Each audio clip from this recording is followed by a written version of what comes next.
गांव या कुछ पिछड़े इलाकों तक ही सीमित है।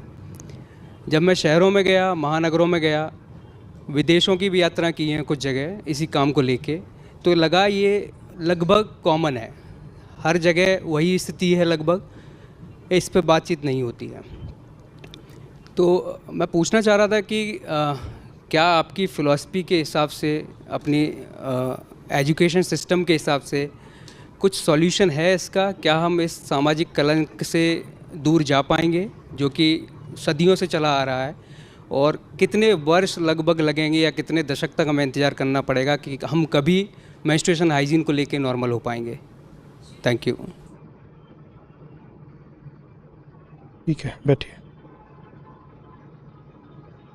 मेंस्ट्रुएशन को लेकर के जो बड़ा हवा है और उसको जो एक टैबू की तरह हम देखते हैं, उसका कारण ये नहीं है कि हम मेंस्ट्रुएशन को लेकर के अनकंफर्टेबल रहते हैं। उसका कारण ये नहीं है कि हमें अजीब लगता है, असंगत लगता है कि ये मेंस्ट्रुएशन क्या चीज़ होती है। उसका कारण थोड़ा उससे आगे का है, एक कदम। हम सेक्स को लेकर ही अभी तक सहज नहीं हो पाए हैं। हमारी असहजता, मेंस्ट्रुएशन, मासिक चक्र से नहीं है उतनी। हमारी असहजता सीधे सीधे सेक्स से है, और उसके पीछे बड़ा गहरा कारण है जो अगर हम समझेंगे तो जीवन को ही समग्रता से समझने में मदद मिलेगी। देखिए, इंसान है तो जंगल से निकला हुआ जानवर ही, और जानवरों की सारी प्रकृति उसमें बैठी हुई है। बस जानवरों के पास जो कुछ है उससे थोड़ा अतिरिक्त है मनुष्य के पास। लेकिन मनुष्य वो सब भी लेकर चल रहा है जो जानवरों के पास है। थोड़ा सा अतिरिक्त क्या है हमारे पास? चेतना। हम सोच समझ सकते हैं, हम स्वयं को देख सकते हैं, अपनी हालत का अवलोकन कर सकते हैं, जो कि पशु नहीं कर सकते। पशुओं के पास बस वृत्तियां होती हैं और वृत्ति जनित कामनाएं होती हैं। मनुष्य के पास चेतना भी होती है, इतना ही सा अंतर है।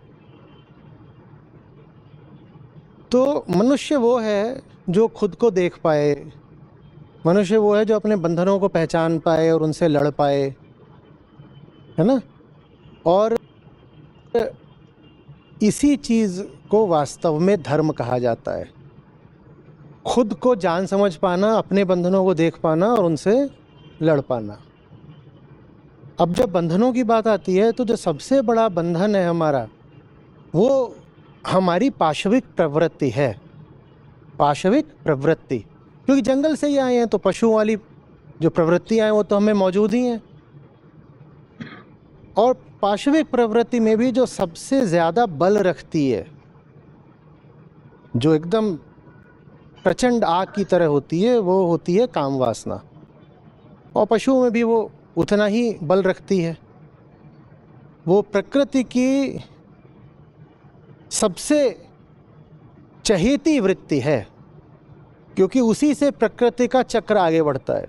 कोई जीव हो, उसमें और कोई वृत्ति हो ना हो, काम वासना ज़रूर होती है। क्योंकि काम वासना नहीं रहेगी तो प्रकृति जो चाहती है कि तुम्हारा काम समय में आगे बढ़ता रहे, तुम मर जाओगे, अगली पीढ़ी आती रहे, वो काम होगा नहीं ना। बाकी सब वृत्तियों पर वासना भारी पड़ जाती है। ऋषि भर्तृहरि थे, तो एक जगह पर वो कहते हैं कि एक कुत्ता देखो, उदाहरण के तौर पर कहते हैं कुत्ता देखो, वो बिल्कुल सूख करके 2 हड्डी हो चुका है और 10 जगह उसके घाव हैं, और वो लंगड़ा लंगड़ा के चल रहा है और उसके घाव से मवाद बह रहा है, खून बह रहा है, लेकिन फिर भी वो वासना से ही आतुर है, जा वो किसी कुतिया के पीछे ही रहा है, थोड़ी देर में वहां तक जाके हो सकता है वो मर भी जाए, पर उसे अपनी ज़िंदगी की, अपने खाने पीने की भी उतनी परवाह नहीं है जितनी उसको वासना चाहिए। तो अब इंसान बनना है, तो इंसान बनना है तो भाई स्वयं को जीतना पड़ेगा, अपने बंधन तोड़ने पड़ेंगे। और बंधनों में, बंधन माने यही कि जिधर शरीर ने नचाया उधर को नाच दिए, और बंधनों में एक बड़ा बंधन होता है काम वासना। तो कायदे से धर्म ऐसा होना चाहिए था जो आपको कुछ ऐसा देता कि उसके आगे वासना छोटी चीज पड़ जाती।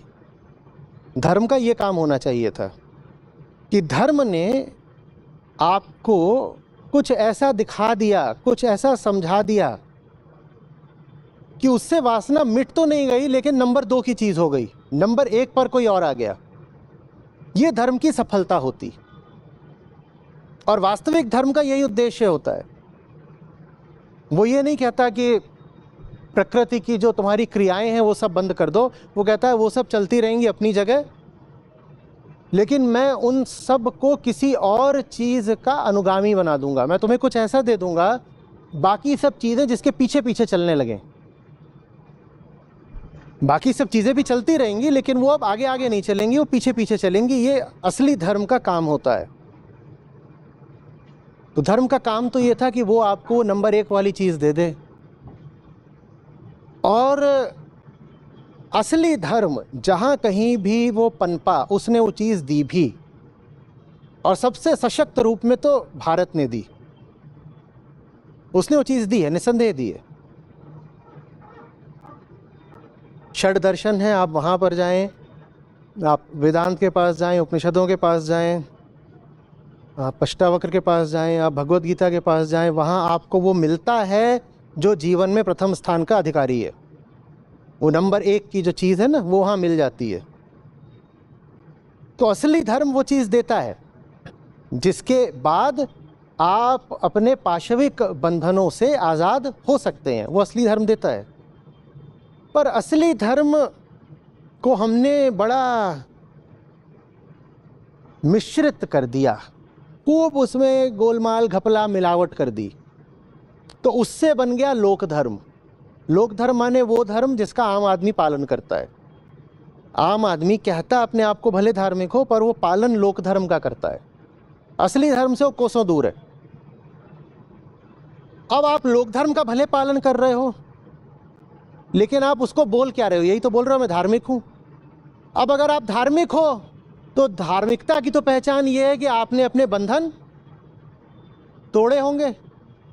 आप मेरे साथ साथ चल रहे हैं, आप पालन कर रहे हो लोक धर्म का, लेकिन आपका दावा तो यही है ना, झूठा दावा, क्या कि हम धार्मिक हैं। आप कोई भी व्यक्ति अपने आप को लोक धार्मिक थोड़ी बोलता है। वो क्या बोलता है? मैं एक धार्मिक इंसान हूं, मैं आस्तिक हूं। भाई मैं आस्तिक हूं।